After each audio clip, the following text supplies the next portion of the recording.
అమ్మా కంచన్, ఇదిగో నీకోసం కేసరి మరియు మీగడ ఉన్న పాలు తీసుకొచ్చాను. ఇది తాగు. ఇది నీ పుట్టబోయే బిడ్డకు చాలా మంచిది. థ్యాంక్యూ పెద్దత్తయ్య.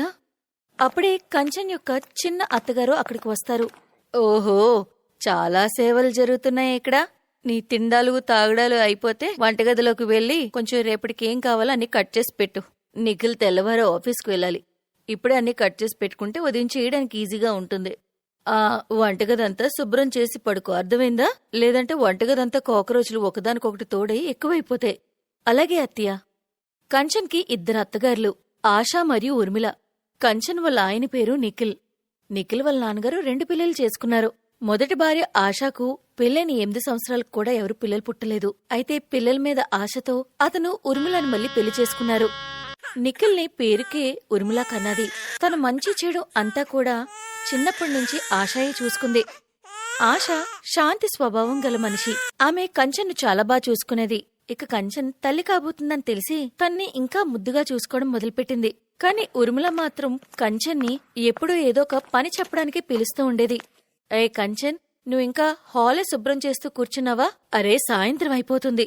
సూర్యాస్తమం అయ్యేలోపు కొంచెం ఇల్లు తుడుస్తూ ఉండు. అయినా నీకు తెలుసు కదా, సూర్యాస్తమం అయిన తర్వాత ఇల్లు ఊడ్చకూడదని. మరియు తులసంకు దీపం కూడా పెట్టాలి. పద, త్వరగా చెయ్యు. అమ్మా కంచన్, నేను వరండా శుభ్రం చేస్తాను. నువ్వు ఈలోపు హాల్ అంతా తుడిచే. ఆశ ఎప్పుడూ కంచన్కి హెల్ప్ చేస్తూ ఉండేది. అప్పుడప్పుడు తనకిష్టమైన వండి పెట్టడం మరియు తనకి హాస్పిటల్కి కూడా తీసుకువెళ్లడం, ఆమెకు ఫ్రూట్స్ కట్ చేసి ఇస్తుండేది. మరియు ఇంట్లో పని కూడా సహాయం చేస్తూ ఉండేది. అలాగే కొన్ని రోజులు గడిచాయి. ఇప్పుడు కంచన్కి 4వ నెల. విను, ఈ బట్టలన్నీ ఉతికేసి పైకి తీసుకెళ్లి ఆరబెట్టేసే. ఇంకా పైన అప్పడాలు కూడా ఆరబెట్టాను, అవి కూడా తీసుకొచ్చే. ఉర్మిళ, ఎందుకు ఈ అమ్మాయిని అంత హింసిస్తున్నావు? నీకు తెలుసు కదా తను ఉట్టు మనిషి కాదని. అయితే నేను కూడా పిల్లల కన్నాను. ఈ ప్రపంచంలో ఇంకా ఆడవాళ్ళున్నారు, ఇంటిని చూసుకుంటూ పిల్లలను కంటూ ఉన్నారు. అయినా అక్క, మొదట్నుంచి నేను మిమ్మల్ని నిఖిల్ విషయంలో ఏం అనలేదు. కానీ ఇప్పుడు నా కొడుకు కోడల విషయంలో జోక్యం చేసుకుంటే బాగోదు. అయినా తన నా కోళ్లు. నేను తన్ని బాగా చూసుకుంటానో లేదా తిడతాను. మీరు మధ్యలో జోక్యం చేసుకుంటే మటుకు బాగోదు, అర్థమైందా? ఇంట్లో ఆ 2 అత్తగారుల మధ్య జరిగేదంతా కూడా నిఖిల్ చూస్తూ ఉంటాడు. తన్నంత బాగా చూసుకోవడం చూసి కంచన్ కూడా పెద్ద అత్తగారికి చాలా విలువనిస్తుంది మరియు వరకు సేవ్ చేస్తుంది. ఇది చూడండి పెద్దత్తయ్య, నేను మీకోసమే చీర తీసుకొచ్చాను. ఈ రంగంటే మీకు చాలా ఇష్టం కదా, అయినా మీరు కొత్త చీర కొనుక్కొని ఎన్ని రోజులైందో. చాలా ధన్యవాదాలు తల్లి. ఆ పైవాడు నిన్నెప్పుడు ఇలాగే చల్లగా చూడాలి. మా నిఖిల్ చాలా అదృష్టవంతుడు, వాడికి నీలాంటి పిల్ల దొరికింది.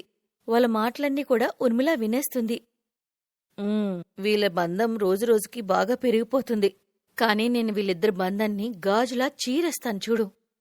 ఉర్మిళ తన కంత్రి బోర్ను ఉపయోగించడం మొదలు పెడుతుంది మరియు ఛాన్స్ దొరకగానే అది వాళ్ళపై చూపిస్తుంది. ఒకరోజు, కంచన్, నేనైతే అక్కకి చాలా చెప్పి చూశాను, కానీ ఆమంటుంది నువ్వు ఇది ఎత్తి లోపల పెట్టగలవని.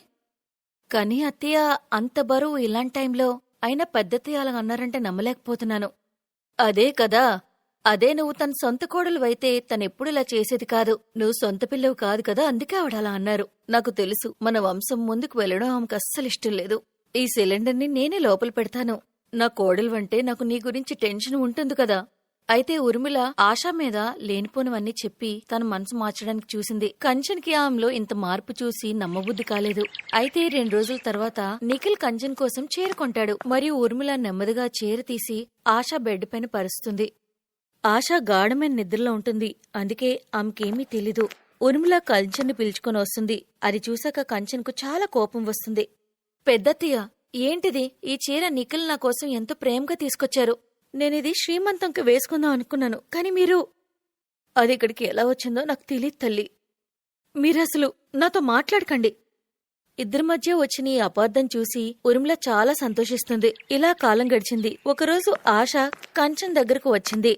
అమ్మా కంచన్, నేను నీకోసమని లడ్డూలు చేసి తెచ్చాను. ఇది రోజుకొకటి తిన్నా ఒకవైపు నీకు, మరోవైపు బిడ్డకు కూడా చాలా మంచిది. అప్పుడే ఉర్మిళ శాండ్విచ్ తీసుకుని వస్తుంది.